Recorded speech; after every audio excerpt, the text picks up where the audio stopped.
معزز سامعین، جیسا کہ آپ لوگوں کو معلوم ہے کہ اس ملک ہندوستان کو آزاد کرانے میں ہمارے پروجوں نے، ہمارے باپ دادا نے کس طرح قربانیاں دی ہے، ہر موڑ پر، ہر محاذ پر اپنے خون کا نذرانہ پیش کرتے دکھائی دیں گے۔ لہذا آپ لوگوں کو یہ معلوم ہے اور یہ مشہور بھی ہے کہ جنگ آزادی کی سب سے پہلی لڑائی 1857 میں لڑی گئی، حالانکہ یہ بات غلط ہے، بلکہ سب سے پہلے جنگ آزادی 1754 میں علی وردی خان نے لڑی، پھر دوسری جنگ آزادی 1757 میں نواب سراج الدولہ نے لڑی، پھر تیسری جنگ آزادی 1782 میں اور چوتھی جنگ آزادی 1792 میں، اور پانچویں جنگ آزادی 1799 میں فتح محمد علی خان سلطان ٹیپو شہید نے لڑی۔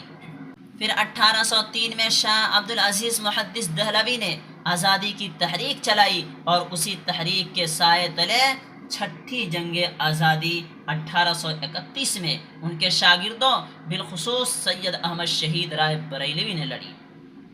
اس کے بعد ساتویں جنگ آزادی 1857 میں لڑی گئی، اور آزادی کی تحریکات کے سلسلہ جاری رہا۔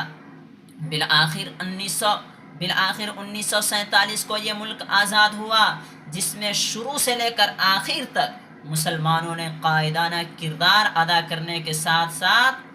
برادران وطن کو بھی اس جنگ آزادی میں اپنے ساتھ شریک رکھا، اور اس طرح ہندوستان آزاد ہوا۔ لہذا جس طرح ہم 15 اگست میں جھنڈے پھہراتے ہیں، ترنگے لہراتے ہیں، تو ہم خوشیاں مناتے ہیں، لہذا اس خوشی میں اگر ہم اپنے پروجوں کو یاد نہیں کرتے ہیں، اپنے پروجوں کے قربانیوں کو یاد نہیں کرتے ہیں، ان کی داستانیں نہیں پڑھتے ہیں، ان کی داستانوں کو سنتے نہیں، جانتے نہیں، پڑھتے نہیں، تو یہ آزادی اور یہ خوشی ادھوری رہ جاتی ہے۔ اس لیے ہمیں ضرورت ہے کہ ہم اپنے پروجوں کے تاریخ کو، اپنے پروجوں کے، اپنے باپ دادا کے تاریخ کو، ان کے داستان کو اور ان کے زندگی کو پڑھیں اور ہم سمجھیں۔